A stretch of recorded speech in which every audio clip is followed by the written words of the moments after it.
예, 우리가 살고 있는 세상, 안타깝게도 폭력과 저주와 복수와 싸움이 만연한 세상입니다. 그 반면에 그 배우를 보게 되면 폭력을 행사하는 사람이 있고 그 폭력에 희생자들이 있는 것을 보게 됩니다. 지난 주일이었나요? ISIS 이 테러 단체가 이 캅틱 이집트에 있는 캅틱 크리스천 21명을 비치가로 데려가서 거기서 참수를 하는 것을 비디오로다가 상영을 해서 내보냈습니다. 참 안타깝죠. 여기에 잡혀서 참수를 당한 이 캅틱 크리스천들, 기독교인들은 생활이 어렵기 때문에 리비아로 가서 잡을 얻어서 열심히 일해가지고 그 돈을 가족의 생계를 위해서 고국으로 붙이는 그러한 노동자들이었습니다. 근데 안타깝게도 이 테러리스트들의 손에 잡히게 되었고 억류가 되었고 결국은 그렇게 희생을 당했습니다.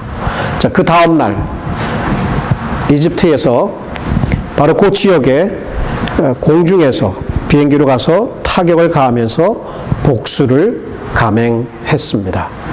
자, 이것이 오늘날 우리가 보는 아주 자주 쉽게 접하는 세계 무대에서 일어나는 일입니다. 죽이고 보복하고, 보복하고 죽이고. 물론 여기에 이 아주 극악한 범죄를 저지른 테러리스트들, 하나님의 정의 앞에, 세계 시민의 법 앞에 심판을 받아야 되겠지요.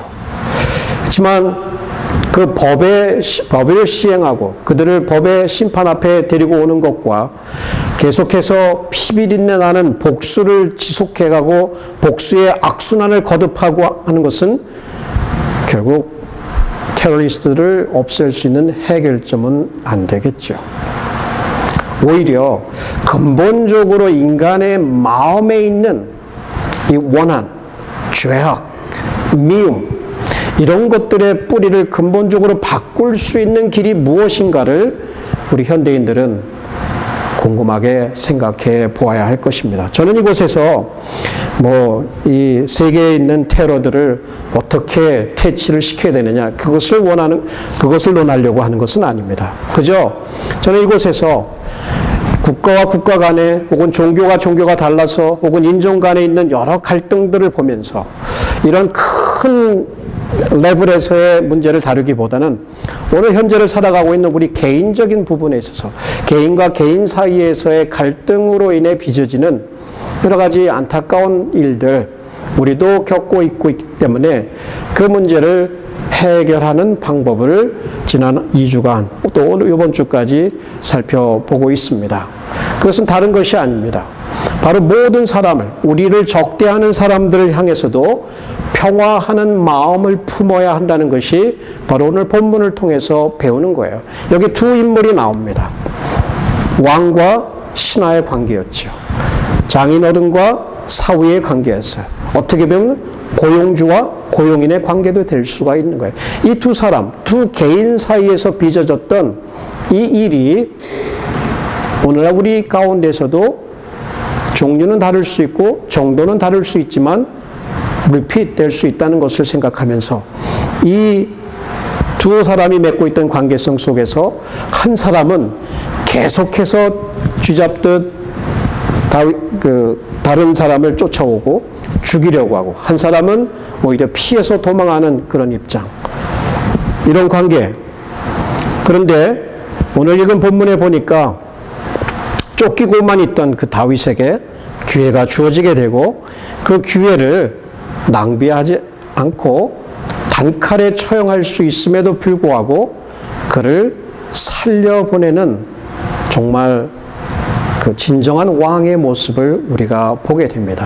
이 스토리는 그냥 읽고 지나갈 수도 있지만 곰곰이 생각을 해보면 진정으로 우리의 마음에 깊은 감동을 자아내는 그러한 스토리이죠. 자, 원수를 만났는데 그냥 내보내겠느냐? 이것이 사울의 말이에요.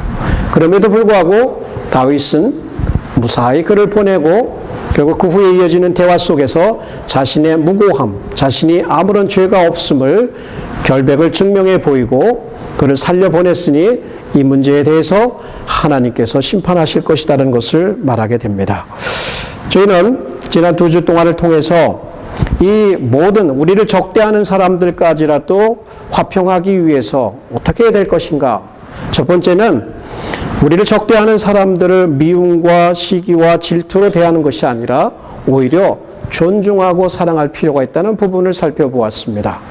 그리고 그 다음 주에는 우리가 원수 갖고 싶은데 눈에는 눈, 이에는 이, 원수를 갖고 싶지만 그것을 멈추고 믿음 가운데 하나님 앞에 그 문제를 맡겨드린 원수는 갚는 것은 나의 것이 아니라 하나님께서 하실 일이다.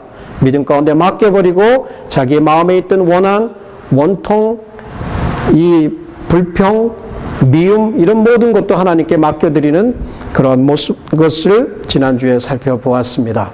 오늘은 세 번째, 그것은 어떻게 하면 우리가 모든 사람으로 더불어 화평할 수 있을까? 특별히 우리를 적대하는 사람들까지라도 그것은 바로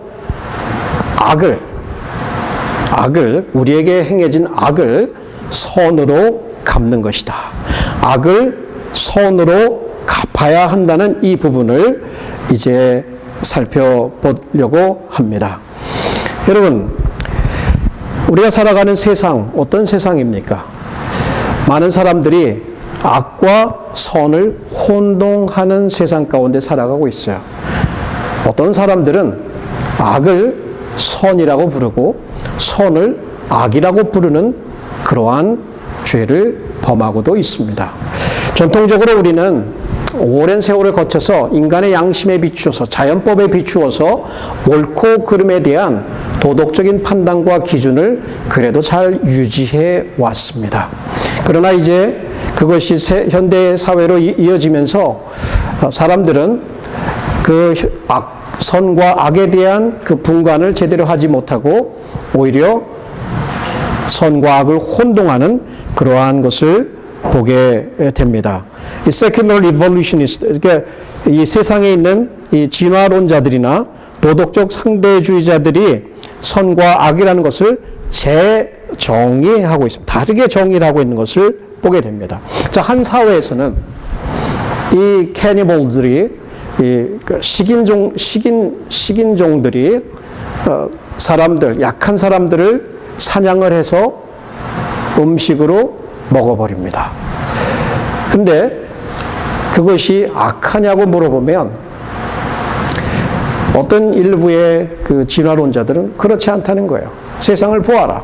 세상에는 강자가 살아남게 돼 있고 강한 유전자가 살아남기 위해서는 저런 약한 자들을 잡아먹는 것은 어떻게 보면 한 자연의 현상에 불과하기 때문에 그걸 악하다 선하다 말할 수는 없다라고 얘기하는 사람들까지 있습니다.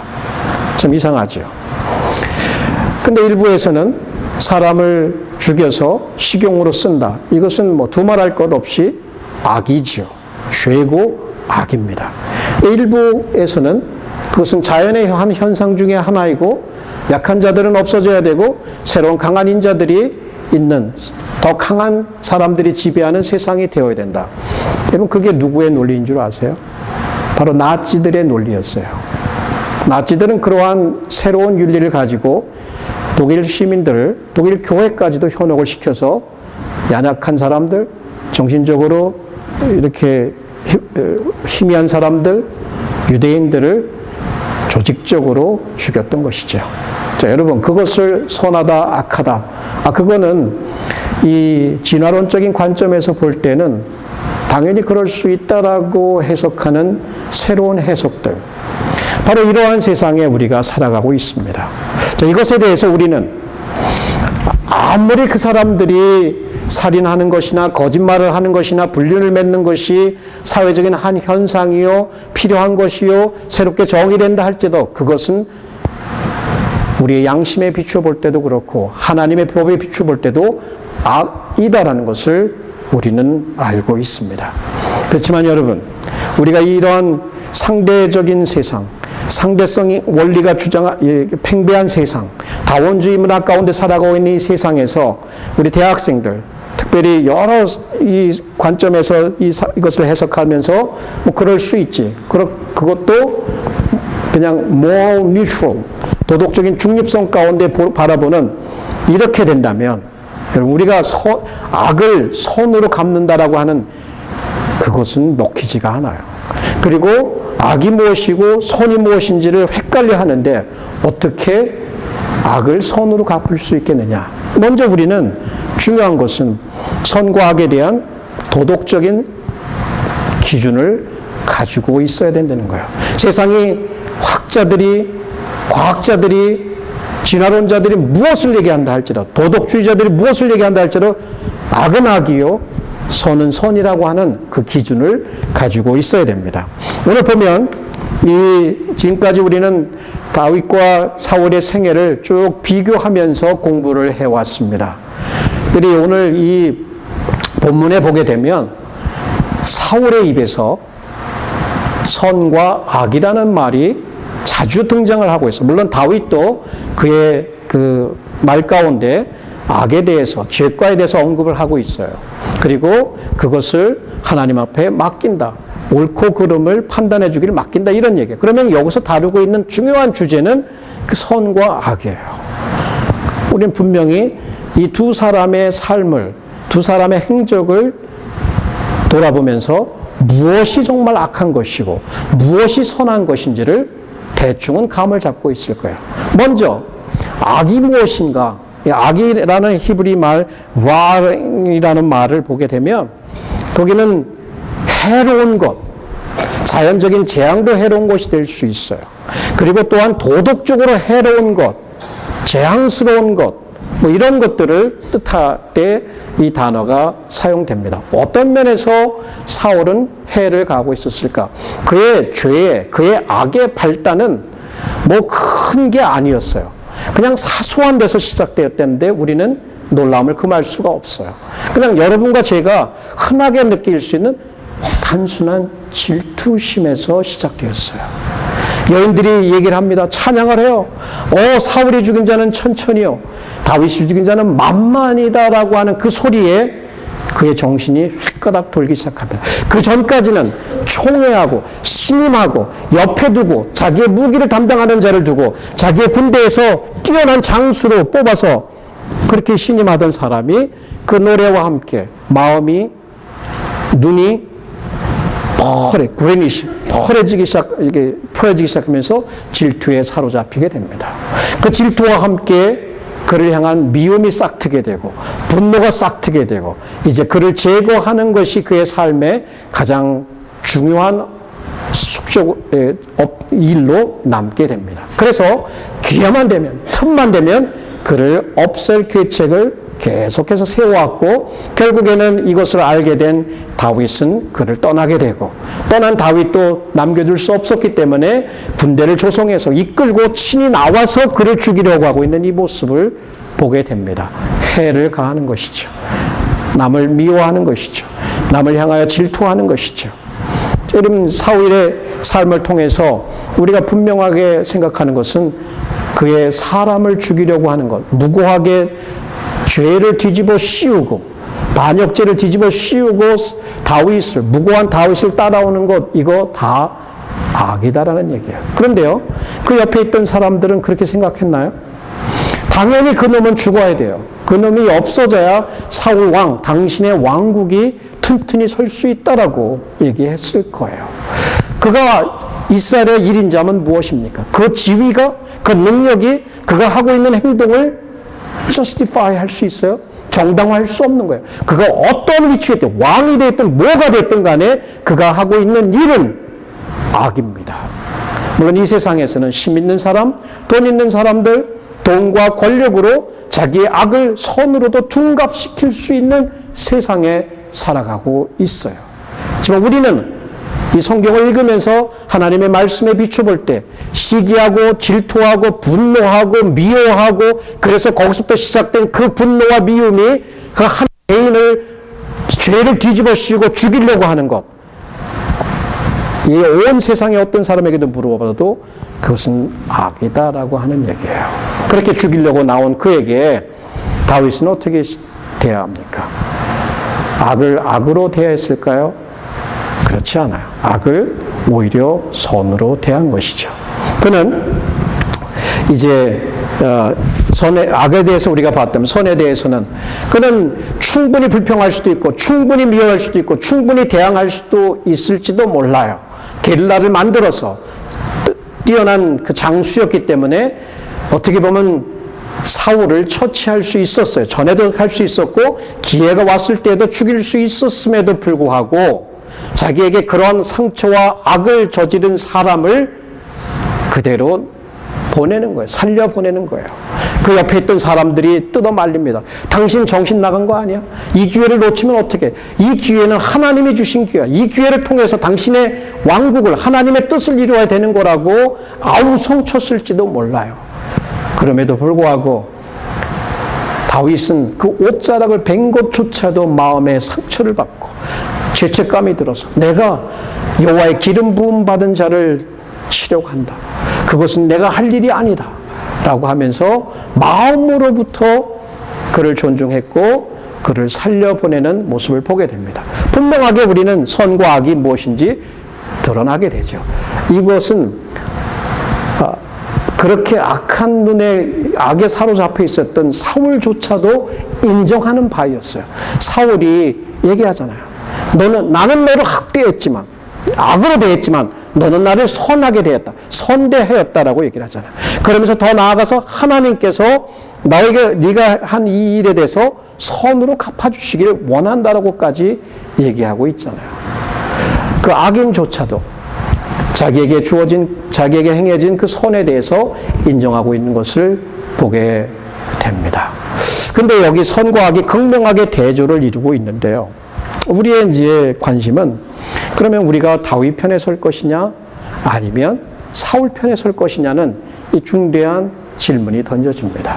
아마 우리는 왔다 갔다 할 수도 있을지 몰라요. 우리의 현실 생활에서는.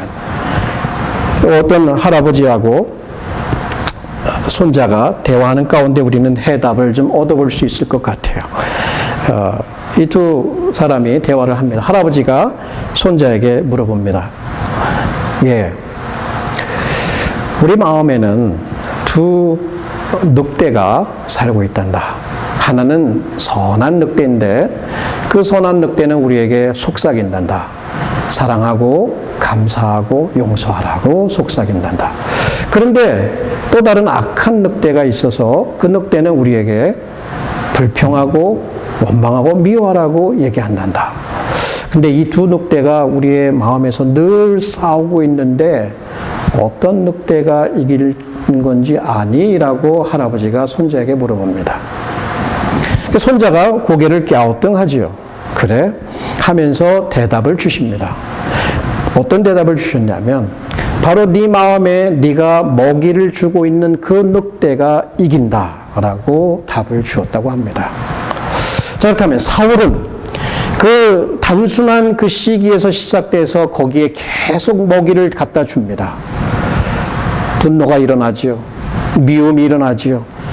이 일을 끝내지 않고는, 그를 죽이지 않고는 쉴 수 없는, 계속 먹이를 갖다 주니 그 악한 늑대가 살이 찌고 더 포악해져서 다윗을 죽이려고 따라다닙니다.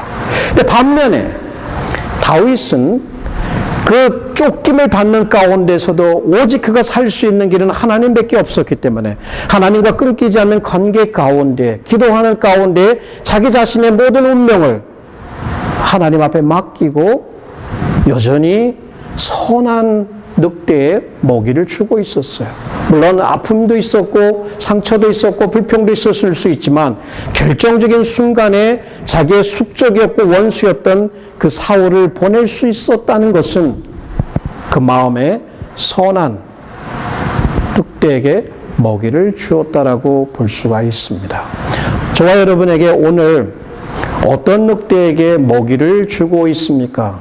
어떤 늑대에게 고기를 던져주고 있습니까? 묻는다면 여러분이 먹이고 있는 그 늑대가 바로 여러분의 성품을 대부분 결정할 것입니다. 물론 이것은 하나의 짧은 이야기이지만 우리의 현실 생활에서의 모습을 그대로 그려주고 있는 것이지요. 사실 우리가 이렇게 생활을 하면서 이런 문제들을 이렇게 나눌 때 아주 단순한 이야기지만 분명하게 우리가 알아야 될 것은 우리는 선한 늑대에 먹이를 던져 주어야 한다는 것입니다. 사울의 그 악한 마음, 그 악한 마음 계속해서 악이라고 하는 미끼를 던져 주었기 때문에 그는 돌아서지 않았던 것으로 볼 수가 있습니다. 그렇다면 여러분, 이 우리의 삶 가운데 왜 우리가 우리에게 악을 행하는 자들에게 선을 행해야 될 것인가? 이런 질문을 한번 던져보게 됩니다. 왜 우리가 우리에게 악하게 하는 사람들에게조차도 선으로 대해야 되는가? 이런 질문을 던져보면 여러분 뭐라고 대답하시겠습니까? 그것은 아주 간단합니다. 그것은 바로 하나님께서 원하시기 때문이다라는 얘기예요. 하나님의 뜻이 바로 그렇다는 거예요. 하나님께서 그 말씀을 통해서 여러 부분에서 이것을 우리에게 기록해 주고 있습니다. 특별히 이 주제에 대해서 아주 여러 번 언급해서 그의 여러 서신에서 그 문제를 다루고 있는 것은 사도 바울입니다. 로마서에 이렇게 기록합니다. 아무에게도 악으로 악을 갚지 말고 모든 사람 앞에서 선을 도모하라. 또 이렇게 얘기합니다. 너희가 선한데 지혜롭고 악한데 미련하기를 원하노라. 고린도전서에 가게 되면 형제들아 지혜는 아이가 되지 말고 악에는 어린아이가 되라. 또 다른 데살로니가전서에 가면 이렇게 얘기합니다.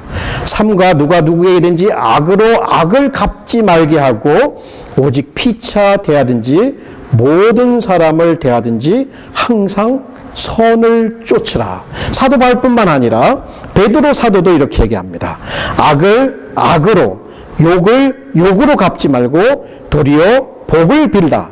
이를 위하여 너희가 부르심을 입었나니 이는 복을 유업으로 받게 하려 하심이니라. 사도 요한 사랑하는 자여 악한 것을 본받지 말고 선한 것을 본받으라. 선을 행하는 자는 하나님께 속하였고 악을 행하는 자는 하나님을 배우지 못하느니라. 자, 이런 가르침이 누구에게서 나왔을까요? 그것은 바로 그들의 스승이었던 주 예수께서 말씀을 가르쳐 주셨던 것이에요. 눈은 눈으로 이는 이로 갚으라 하였다는 것을 너희가 들었으나 나는 너희에게 이르노니 악한 자를 대적지 말라. 누구든지 내 오른뺨을 치거든 왼뺨도 돌려대며 내 이웃을 사랑하고 내 원수를 미워하라 하였다는 것을 너희가 들었으나 나는 너희에게 이르노니 너희 원수를 사랑하며 너희를 핍박하는 자들을 위하여 기도하라. 이렇게 단순한 거예요. 그러니까 하나님의 뜻이기 때문에 그래요. 그런데 이런 뜻은 오늘날 그렇게 쉽게 우리의 현실 생활에서 존중함을 받지 못하고 있습니다. 아까도 말씀드린 대로 도덕이 상대주의적인 도덕이 세상에 팽배하고 있어요. 악을 선으로 말하고 선을 악으로 말하는 사람들이 많습니다. 우리가 선과 악을 정의한다면 어떻게 정의할까요? 곰곰이 생각해 봤더니 이런 것 같아요. 우리의 실생활에 도움이 되면 그 사람은 선한 사람이에요. 그 사람이 어떠한 사람인가하고는 상관없이 나에게 도움을 주면, 예를 들어서 갱스터가, 사람을 무지막지하게 죽이는 갱스터가 나는 이뻐해서 나에게 도움을 준다면 그 사람은 나에게 선한 사람이 되는 거예요. 그런데 그 사람은 참 훌륭한 사람이야. 그렇지만 나에게 악하게 대하다 하면 그 사람의 인격과는 상관없이 나에게 해를 주고 나에게 나쁘게 하고 나를 나쁘게 말하기 때문에 그 사람은 악한 사람이 되는 거예요. 나 개인의 내게 이익이 되느냐 안 되느냐를 따라서 선과 악을 결정하는 경우가 대부분인 것을 보게 됩니다. 그렇다면 그러한 정의를 따라서 우리는 분명히 이렇게 대할 것입니다. 나에게 잘하는 사람에겐 최소한 잘하려고 할 것이고 나에게 악하게 하는 사람에게서는 악하게 돌려주어야 되는 거예요. 내가 그 사람은 나의 선을 받을 자격이 없다라고 결론을 짓기 때문에 그렇습니다. 만약 하나님의 백성들이 이 땅을 살아가면서 그러한 모습으로 세상에 비춰지게 된다면 복음의 능력은 상실될 것이 분명합니다.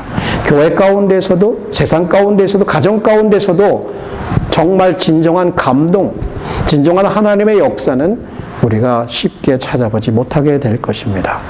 그런데요, 종종 보면 그러한 분들이 있습니다. 여러분이 잘 아시는 손양한 목사님 같으신 분들, 자기의 두 아들을 죽인 그 사람을, 그 공산주의자를 자기의 양아들로 삼아서 복음을 전하는 목사로 삼는 것, 인간적으로 불가능하죠. 그러나 그는 분명히 악을 선으로 갚아주었던 사람입니다. 코리튼 붐 여사, 지난번에 언급을 했죠. 자기를 담당했던 그 간수, 그 컨센트레이션 캠프에서 자기를 학대했던 그 독일인 간수가 용서를 구할 때 용서를 할 수 있는 것.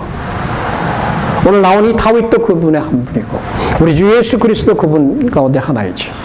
자, 이런 분들이 세상에 있기 때문에 세상은 감동을 받는 거예요. 우리 종종 영화를 보면서요, 영화의 대표적인 주제가 뭐냐면 이 원수 갚는 거예요. 누군가 와서 내 가족을 무고히 죽였어. 그러면 나는 그 피비린 나는 그것을 죽을 때까지는 그 정의를 이룰 때까지는 눈을 감을 수 없는 거예요. 그리고 끝내 그 복수를 하게 되면 그 마음이 흡족함을 얻고 영화가 끝나는. 대부분의 이런 서부극이라든지 혹은 영화들이 대부분 이런 주제고 많은 작품들이 이런 걸 보게 됩니다. 근데 한 가지 제가 생각한 건 뭐냐면, 그래요. 공의가 이루어졌을 때 우리 마음에 어떤 흡족함, 정말 이루어졌구나라고 하는 그런 것은 있을 수 있어요. 거기가 다예요. 그런 어떤 원수 갚는 영화를 봤을 때 거기가 다예요. 그런데요, 진정으로 마음을 감동시키고 우리의 마음을 움직이고 우리의 눈에서 눈물이 흐르게 하는 영화는 다른 데입니다. 우리에게 악을 행하는데 그럼에도 불구하고 그 악을 덮고 사랑으로 행한 사람들, 그 사람이 불교인이든 기독교인이든 다른 어떤 종교인이든 그러한 소재는, 그러한 문학은, 그러한 작품은 세계인의 마음에 감동을 주고 있다는 얘기예요.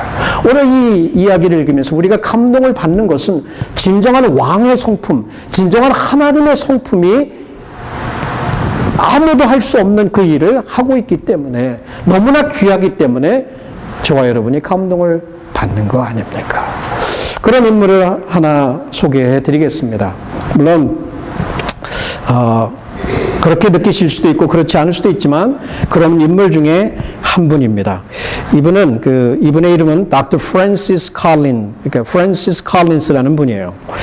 이분은 정말 사랑으로 그의 적대자들을 섬겼고 그들의 마음을 해빙시킬 수 있었던 그런 능력의 소유자였습니다. 아주 잘 알려진 과학자이고 박사학위, 그러니까 PhD를 가지고 있을 뿐만 아니라 MD, 그러니까 의학 박사이기도 합니다. 그리고 미국에서 어떤 일을 하셨냐면 인간의 그 유전자 지도인가요? 그 게놈 프로젝트, DNA 지도를 완성하는 그 프로젝트에 참여를 하셨고, 그 다음에 National Institutes of Health의 그 짱으로 지도자로 임명을 받게 됩니다. 그는 친구의 권유를 통해서 예수를 영접하게 됐지만 자기가 과학자로서 인간의 몸을 공부하면 할수록 이것은 우연히 진화에 의해서 이렇게 고도의 이런 인간이 생길 수 없다. DNA의 지도를 연구하면서 이런 것이 어떻게 우연히 갑자기 생길 수 있는가 의문을 제기하고 하나님을 믿게 된 그러한 분이십니다. 그는 종종 이 개인적으로나 공개적으로 이 무신론자들과 이 토론을 벌이게 되었습니다. 그 그 토론을 벌이면서 많은 무신론자들로부터 조롱을 당하게 됩니다. 그 사람 뭐 뱀의 그 창세기에 나오는 뱀이 말하는 뱀 믿는 사람이라며, 야, 그 사람이 무슨 진정한 과학자야? 그런 과학자가 어디 있느냐라고 하면서 사람들의 조롱을 받게 되고, 야, 그런 광대 같은 사람이 미국의 과학계를 대표한다고 말도 안 돼. 뭐 이렇게 사람들에게 조롱을 받았습니다.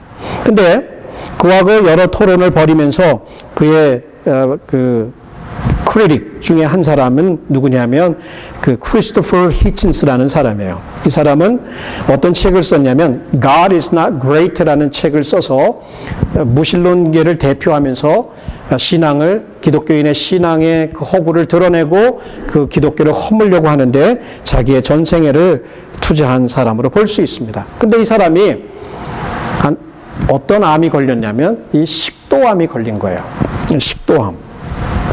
그 식도암이 걸리니까 이 닥터 칼린스가 시간을 내서 방문을 해서 여러 가지 그 치료의 방법들을 디스커스하면서 그에게 도움을 주고 조언을 해주고 또 여러 가지 재정적인 도움도 받을 수 있도록 그렇게 배려를 해주게 됩니다. 그러면서 더 친분을 쌓아가게 되고, 그런 와중에 이 크리스토퍼 히친스가 자기가 그 암으로 투병하는 1년 반 동안의 글을 그 Vanity Fair라고 하는 매거진에 쓰게 됩니다. 그러면서 많은 기독교인들로부터 아주 그 독서를 듣게 되는데 그 독서 중에 하나가 바로 이것입니다.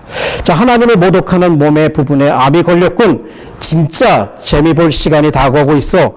지옥불에 떨어져 영원히 공허난을 당하고 불에 탈 거야. 이렇게 이제 메시지를 누군가 보낸 거예요. 그런데 이거하고는 달리 이 닥터 컬린스는 그를 친절하게 방문해 주면서 여러 가지 조언을 주고 있어요. 그리고 그의 친구가 되었던 거예요. 그랬을 때에 이 히친스가 남긴 말은 뭐냐면 One of the greatest living Americans, our most selfless Christian physician이라고 살아있는 미국인 중에 가장 위대한 미국인 중에 하나라는 말을 그에게 남겼고 그에게 적용했고 진정으로 이타적인 기독교인의 의사다라고 이렇게 얘기를 했습니다. 그러면서 그 매거진에 이런 글을 남겼어요. 이 위대한 박애주의자는 C.S. 루이스의 작품을 매우 좋아하며 그의 책 하나님의 언어에서 과학과 신앙이 함께 어우러질 수 있음을 설명하였다. 나는 여러 공개적 사적으로 종교에 대한 토론을 통하여 프랜시스를 알고 있다. 그는 친절하게도 자신의 시간을 내어 나를 방문해 주었고 생각할 수 있는 내게 맞을 수 있는 모든 종류의 암 치료 방법을 이야기해 주었다. 이렇게 얘기를 해 주었습니다. 여기 닥터 프랜시스 컬린스가 그의 적대자였고 기독교의 적이었던 그 사람을 향해서 보여줬던 태도는 독서를 뿜어내는 것이 아니라 오히려 먼저 그를 찾아갔고 그리고 그와 시간을 나누었고 그의 암 치료를 위해서 필요하다면 기꺼이 재정적으로 또는 지식적으로 도움을 베풀었어요. 자, 그것이 바로 악을 선으로 갚는 거예요. 그렇게 했을 때 이 무신론자일지라도 기독교인들에 대한 생각을 다시 하게 되고 정말 믿음의 증거가 무엇인가를 알게 되고 리밸류에이트 하는 거예요. 자기들의 무신론이 정말 맞는가라고 리밸류에이트 하게 되고 진정한 살아있는 말씀을 실천하는 기독교인들의 모습을 그러한 인물들을 통해서 보게 되면서 자기의 생각을 바꾸게 되는 것이죠. 자, 왜 이것이 가능한가? 사울을 지금까지 우리가 공부하면서 사울은 지금까지 한 번도 자기의 마음에 다윗에 대해서 미안한 마음을 가져본 사람이 아니에요. 그냥 죽이려고만 애를 썼던 그러한 인물이었어요. 그런데 다윗이 그를 살려서 보내주게 되면서 그의 마음이 바뀌기 시작합니다. 물론 우리는 이 스토리를 읽으면서 나중에 완전히 바뀌었다라고 얘기할 수는 없지만 자기의 잘못도 시인할 줄 알게 되고 자기의 눈물을 보일 줄도 알게 되고 자기보다 이 다윗이 낫다는 것도 인정하게 되고 또 하나님의 이름으로 그의 선에 대해서 복 주시기를 기도하고 더 나아가서 정말 너야말로 하나님께서 왕으로 삼은 왕이 반드시 될 것을 안다라고 하면서 왕이 될 때에는 내 자손을 끊지 않도록 기억해달라고 부탁까지 하는 모습을 보게 됩니다. 사울을 움직일 수 있었던 그 힘이 무엇이었을까요? 사울의 그 완악하고 강팍해지고 미움으로 가득한, 분노로 가득한 그 마음을 녹일 수 있었던 것은 다른 것이 아니라 바로 이 다윗의 그 선한 한 행동이었다는 것이에요. 여러분, 우리는 관계 속에서 그 상대를 변화시키려고 굉장히 애쓰는 것을 우리가 종종 보게 됩니다. 근데요, 그 상대의 불신앙을 변화시키고, 상대의 적대감을 변화시키고, 상대가 나를 향한 생각을 변화시키기 위해서 우리는 말과 힘을 사용할 수가 있습니다. 그러나 그렇게 해서 변하지 않아요. 말이 아닌 그 따뜻한 실천, 행동이 그 사람이 우리를 향한 잘못 품고 있는 생각을 바꿀 수 있도록 한다는 거예요. 그렇다면 우리를 적대하는 사람을 도울 수 있는 방법은 바로 우리가 생각한 대로 선하게, 선함으로, 존중함으로 대하는 것이다라는 것을 우리가 보게 됩니다. 이것은 하나님의 뜻입니다. 이렇게 하나님의 뜻을 따라서 악을 선으로 갚는 자들을 하나님께서 어떻게 하실 것 같습니까? 그러한 사람을 하나님은 존중하시고, 그러한 사람을 하나님은 상급 주시고, 그러한 사람을 하나님은 반드시 높여주신다는 것이 하나님의 공의입니다. 악한 사람은 심판하시는 것이에요. 그리고 선한 사람 하나님께서 복 주시는 것이 하나님의 공의입니다. 만약 이 땅에서 그것이 이루어지지 않는다면 저 세상에서라도 바로잡아 주십니다. 오늘날 우리가 목격하는 이 세상은 악이 승하고 악이 승리하는 것 같아서 많은 죄 없는 사람들이 희생을 당하고 무의미하게 죽는 것 같지만 그것을 바로잡는 날이 있습니다. 바로잡는 그날은 하나님께서 이 땅에 예수께서 재림하시는 그날입니다. 그 날에는 반드시 모든 잘못된 것을 바로 잡아주신다는 것이 바로 기독교인의 신앙입니다. 하나님은 그래서 있을 수밖에 없는 거예요. 하나님이 있지 않다면 이러한 도덕적인 불균형은 영원히 지속되는 것. 이것은 성경에서 배우는 하나님의 공의가 아닙니다. 여러분, 이러면서 한 가지 더 우리가 생각하고 싶은 것은 뭐냐면 선은 반드시 악을 승리한다는 얘기야. The good ultimately prevail over evil. 선은 반드시 승리할 것이다 라고 하는 것을 우리는 기억해야 합니다. 자, 다윗의 생애가 지금에서 끝나는 거 아니죠. 지금 달라진 거 하나도 없어요. 여전히 그는 도망자의 신세요. 여전히 그는 배고파요. 여전히 그는 처량한 삶을 살아갈 수 있어요. 도망자의 신세로서. 그리고 사울은 여전히 왕이에요. 실권을 가지고 있어요. 그는 득세하고 있어요. 아무도 바뀐 것이 없어요. 그러면 그것이 끝인가요? 안 그래요. 결국 사울은 자기가 파놓은 굴에 빠지고 자기 스스로의 파멸의 길로 치닫다가 결국 전쟁터에서 큰 부상을 입고 자살함으로써 생애를 마감하는 것이 바로 사울의 마지막입니다. 그러나 다윗은 여전히 어렵지만 그러나 그 기간을 통해서 그는 다듬어지고 있었고 하나님의 때에 왕이 되었고 이스라엘의 가장 위대한 왕으로 등극하게 됩니다. 자, 이 두 사람의 생애를 통해서 무엇이 이겼습니까? 악이 아니라 선이 승리했다는 거예요.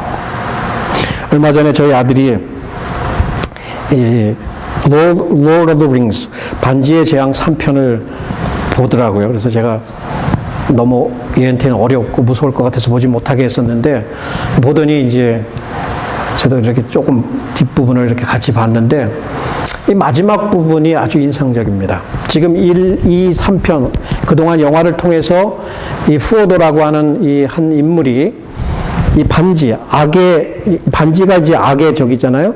악의 그 화신과 같은 그 반지를 가지고 있으면 온 세상을 통치할 수 있는.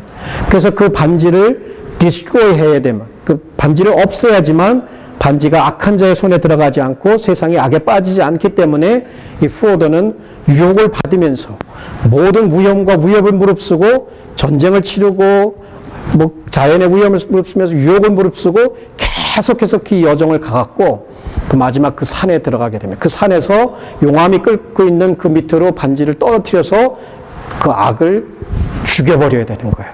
그렇지 않으면 그 악이 원수의 손에서 이제 이 세상을 완전히 악의 구렁텅이로 빠치는 그러한 마지막 장면이 나옵니다. 그래서 걸어갑니다. 절벽에 걸어가서 반지를 떨어뜨리려고 했는데 반지를 보니까 또 거기에 홀리기 시작해요. 아니야, 내가 이것을 가져야지. 악에 홀리기 시작해요. 그런데 그 순간에 그의 숙적했던 걸럼이라고 하는 괴물이 나타나서 그를 확 쓰면서 그 반지를 내놔라 하고 있습니다. 둘이 서로 싸우다가 결국 밑으로 떨어지는데 걸럼은 그 화산으로 떨어져서 용암 가운데 떨어져서 밑으로 빠져 들어가고 반지도 거기에 떨어지고 다행히 프로도는 절벽을 한 군데를 잡고 있습니다.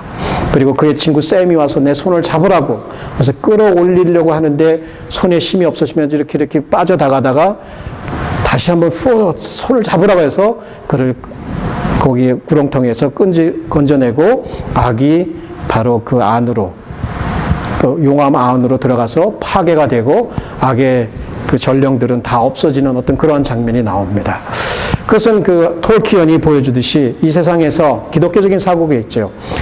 악은 결코 선을 향해서 영원한 승리를 얻을 수 없다라고 하는 것을 우리에게 보여주는 거예요. 그것이 기독교적인 역사가 아니고 성경이 우리에게 가르쳐 주는 거예요. 그렇다면 우리는 반드시 그 선을 붙들고 악을 이겨야 한다는 것을 배우게 됩니다. 사도 바울의 말씀과 같이 이는 우리가 반드시 그리스도의 심판대 앞에 드러나 각각 선악간의 그 몸으로 행한 것을 따라 받으려 함이라. 선과 악이 심판받을 날이 있고 선의 승리가 있을 날이 있다는 것을 우리는 이 말씀을 통해서 배우게 됩니다. 결론입니다, 여러분.